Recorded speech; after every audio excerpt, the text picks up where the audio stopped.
नमस्ते YouTubers, मी तनुजा पाटील. मी स्वागत करत आहे आपल्या मी मराठी चॅनलवर.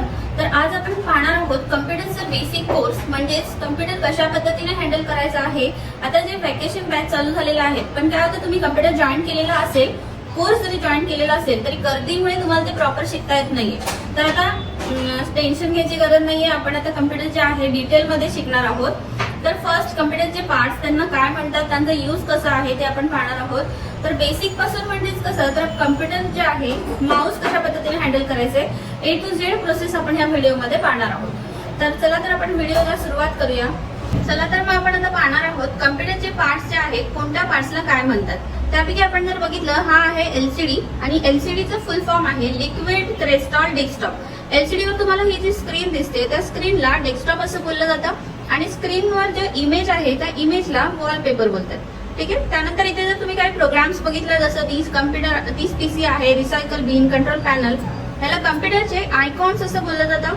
आता आयकॉन का, तर हे कम्प्युटरचे आयकॉन्स जे आहेत ते सगळ्या पीसीवर तुम्हाला अवेलेबल असतात. जगातील कुठल्याही कम्प्युटरवर तुम्ही जर बसला तर हे जे आयकॉन्स आहेत ते कॉमन असतात. ठीक आहे. त्यानंतर तुम्ही जर काही येलो कलरचे फाईल्स बघितले असतील, ठीक आहे, तसं फाईल बोललं जात नाही ना, फोल्डर असं बोललं जातं. फोल्डर म्हणजे काय, तर जसे आपले इम्पॉर्टंट डॉक्युमेंट्स आपण कसं एका फाईल मध्ये अटॅच करून ठेवतोय, तसेच जेवढ्या काही आपल्या इम्पॉर्टंट फाईल्स आहेत सगळ्या आपण एका फोल्डर मध्ये स्टोअर करून ठेवू शकतो. त्यांना फोल्डर बोललं जातं. आणि जे काही आपण प्रोग्राम्स यूज करतोय हे जे आहेत त्यांना फाईल्स असं बोललं जातं. हे झालं आपलं LCD. LCD वर इथे जी लाईन दिसते तुम्हाला, त्याला टास्क बार असं बोललं जातं. सगळ्यात इम्पॉर्टंट, टास्क बारवर जो स्टार्ट बटन आहे त्या स्टार्ट बटन मधनच आपण प्रोग्राम्स मध्ये एंट्री करतोय. आणि या ठिकाणी छोटे छोटे टास्क, जसं डे टास्कचे टायमिंग, त्यानंतर कोणते प्रोग्राम्स आपण आता ओपन केलेले आहेत हे तुम्हाला या ठिकाणी बघायला मिळतं. सेकंड पार्ट जर आपण बघितलं तर CPU. ठीक आहे. CPUचा हा आहे पॉवर बटन. हा पॉवर बटन आहे. कम्प्युटर बटन्स ऑन केल्यानंतर पॉवर बटन प्रेस करून आपण कम्प्युटर स्टार्ट करू शकतोय. तर CPUचं फुल फॉर्म आहे सेंट्रल प्रोसेसिंग युनिट. ठीक आहे. सगळे प्रोग्राम्स जे आहेत, जे काही इम्पॉर्टंट डाटा आहे तो सगळा आपला ह्या CPU मध्ये असतो. विदाउट CPU ने तुम्ही कम्प्युटर पूर्णपणे हँडल नाही करू शकत. LCD, कीबोर्ड, माऊस ह्या 3 गोष्टी असतील तर कम्प्युटरचा काहीच यूज नाहीये. सगळ्यात महत्वाचा आहे तो CPU आहे.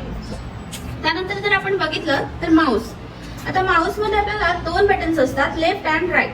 मोस्टली आपण काय करतो, लेफ्ट बटनचा यूज करतो. कुठल्याही प्रकारचं प्रोग्राम्स तुम्हाला यूज करायचं असेल किंवा ओपन करायचं असेल, आपण कशा पद्धतीने माऊस हँडल करतोय, हा माऊस ज्या प्रोग्रामवर हवंय त्या प्रोग्रामवर घेऊन जातो आणि लेफ्ट बटन प्रेस करतो. आणि जे राईट क्लिक आहे ते शॉर्टकट्स मध्ये यूज करण्यासाठी. जसं बघा, हा राईट मध्ये प्रेस केल्यानंतर हे प्रोग्राम्स ओपन झालेले आहेत. म्हणजे हे राईट क्लिकने जे आहे शॉर्टकट कमांड ओपन होतात. त्यानंतर मध्ये आहे स्क्रोल बटन. स्क्रोलचा यूज काय आहे, तर एखादा प्रोग्राम इथे ओपन केले आणि ते प्रोग्राम मला अप अँड डाऊन करायचं आहे. बघा, हे प्रोग्राम इथे ओपन होतोय. हा प्रोग्राम ओपन झालाय. बघा, मी जसं स्क्रोल करते पेज जो आहे आपला अप अँड डाऊन होतोय. ओके. खाली आणि वरती घेण्यासाठी माऊसचा यूज होतो. त्यानंतर नेक्स्ट आपण बघायचं आहे आपल्याला कीबोर्ड.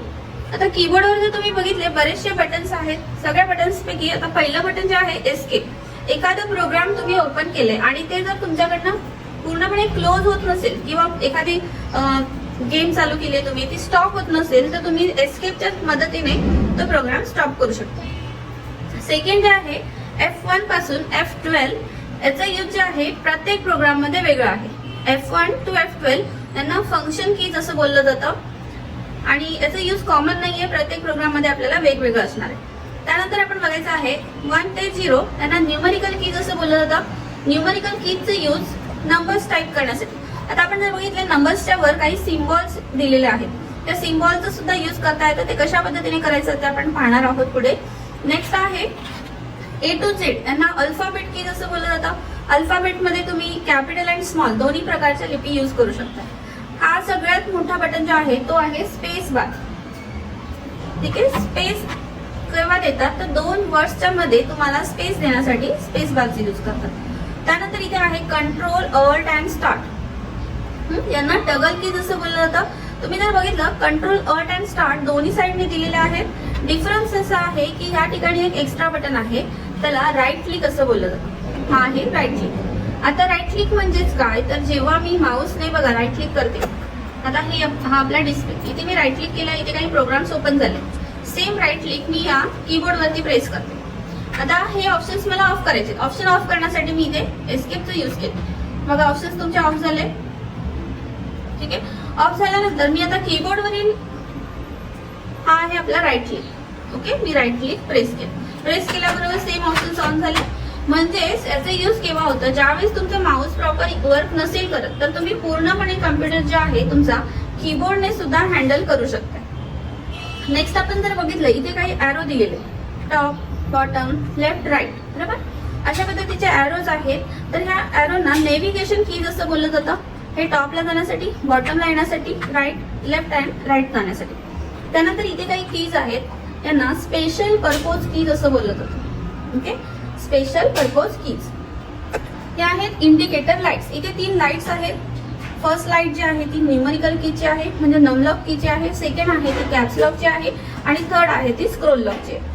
आता बघा न्यूमरिकल कीचं यूज कसं होतं. जर मी न्यूमरिकल की कमांड ऑफ केली, लाईट इथली ऑफ होणार आणि लाईट ऑफ झाल्यानंतर हे जे नंबर्स आहेत ते आपण वर्क करू शकत नाही, म्हणजे कुठल्याही प्रकारचं नंबर टाईप होणार नाही. तुम्ही मी आता नंबर प्रेस करते पण होत नाहीये. ठीक आहे, तेच जर मी नमलॉक की ऑन केली, बघा ऑन झाल्याबरोबर इथे जर तुम्ही बघितले छोटीशी लाईट ऑन झाली आहे.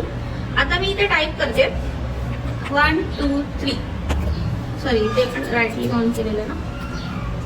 1 2 3 येतात नंबर्स. जसे तुम्ही आता नंबर प्रेस करणार ते नंबर त्या ठिकाणी इन्सर्ट होणार.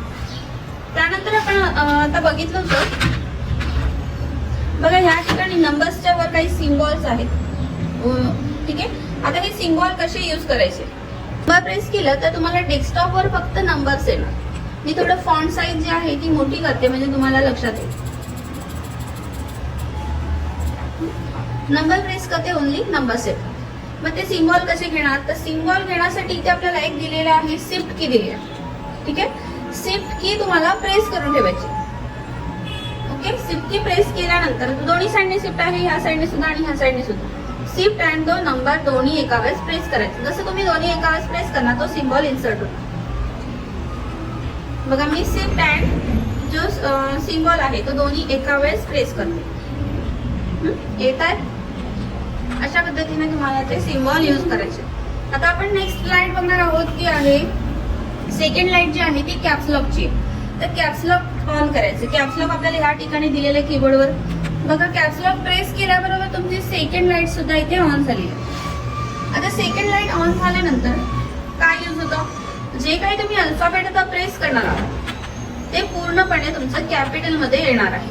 ठीक आहे, जर मी कॅप्स लॉक जे आहे ते ऑफ केलं, सेकंड लाईट मी ऑफ केली, बघा ऑफ केल्याबरोबर तुम्ही आता जे काही प्रेस करणार ते पूर्णपणे स्मॉल लिपीमध्ये. तर जेव्हा कॅपिटल हवंय त्यावेळेस कॅप्स लॉक ऑन करा, स्मॉल लिपी हवी त्यावेळेस कॅप्स लॉक ऑफ ठेवा. त्यानंतर आपण इथे बघायचं आहे एंटर की. एंटर याच्यासाठी यूज करतात. तर आता माझी लाईन इथे फिनिश झाली आहे, जे काही मी टाईप केलंय. ह्यानंतर मला सेकंड लाईन हवी आहे. मी जसं एंटर प्रेस करणार त्यानंतर जो कर्सर आहे तो खाली येणार, म्हणजे न्यू लाईन इन्सर्ट करण्यासाठी आपण एंटर कीचा यूज करू शकतो. हा आहे बॅकस्पेस. बॅकस्पेसचा यूज जे काही मी टाईप केलंय ते इरेज करण्यासाठी, पूर्णपणे मला नको आहे ते मी इरेज करू शकतो. ठीक आहे, हा आपण नेव्हिगेशन की जातो बघतोय. बघा टॉपला जाण्यासाठी मी जसं टॉप प्रेस केलं आपण वरती जातोय, डाऊन प्रेस केलं खाली येतोय, लेफ्ट जातोय, राईट जातोय. ठीक आहे, त्यानंतर आपण आता पाहणार आहोत स्पेशल पर्पज कीजचा यूज कसा आहे. हे आहेत आपले स्पेशल पर्पज कीज. आता स्पेशल पर्पज कीज मध्ये जर मी लाईनच्या मध्ये आहे, तुम्ही जर बघितलं लाईनच्या मध्ये आपण कर्सर ब्लिंक होतोय, मला लाईनच्या स्टार्टिंगला यायचंय, मी विदाउट माऊस यूज न करता मी कशा पद्धतीने येऊ शकते. त्यासाठी तुम्हाला होम बटन प्रेस करायचं. स्पेशल पर्पज कीज मधला होम बटन, जसं होमवर प्रेस करणार त्या ठिकाणी कर्सर आलेला आहे. पुन्हा मी जर एंडला यायचं आहे मला, तर मी एंड बटन प्रेस करणार. मी जसं एंड बटन प्रेस करते कर्सर जे आहे एंडला येते. आणि इथे आपल्याला बघितलं पेज अप, पेज डाऊन असे बटन्स दिलेले.